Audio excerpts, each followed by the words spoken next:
மண்டைதீவு மனித புதைகுழி தொடர்பாக ஊர்காவற்றுறை நீதிமன்றத்தில் வழக்கு பதிவு செய்யப்பட்டுள்ளது.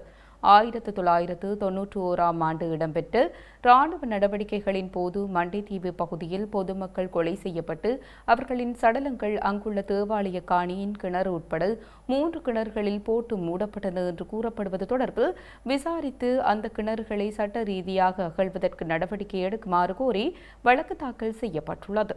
யாழ் குடாநாட்டின் தீவக பகுதியை படையினர் கைப்பற்றிய போது படையினரும் ஒட்டுக்குழுவும் இணைந்து பலரை கைது செய்து சுட்டுக் கொன்று மண்டைதீவில் தேவாலய கிணறு உட்பட 3 இடங்கள் உள்ள கிணறுகளில் போட்டு மூடியதாக கண்கண்ட சாட்சியங்களின் அடிப்படையில் இந்த வழக்கு தாக்கல் செய்யப்பட்டுள்ளது.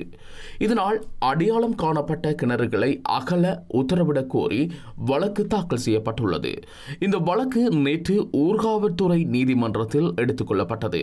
இதன்போது ஊர்காவல்துறை காவல்துறையினரிடம் அகழ்வு பணியை மேற்கொள்வதற்கான வசதிகள் இல்லை என சுட்டிக்காட்டியதை அடுத்து யாழ் மாவட்ட குற்றத்தடுப்பு பிரிவு காவல்துறையினரிடம் குறித்த வழக்கு பாரப்படுத்தப்பட்டது. இந்த நிலையில் மண்டைதீவு புதைகுழி விவகாரம் தொடர்பான அறிக்கையை சமர்ப்பிக்குமாறு யாழ் மாவட்ட குற்றத்தடுப்பு பிரிவு காவல்துறையினருக்கு ஊர்காவல்துறை நீதவான் உத்தரவிட்டார். குறித்த வழக்கு தொடர்பாக காவல்துறையினர் கால அவகாசம் கோரியதால் எதிர்வரும் நவம்பர் மாதம் 12ஆம் தேதிக்கு ஒத்திவைக்கப்பட்டுள்ளது.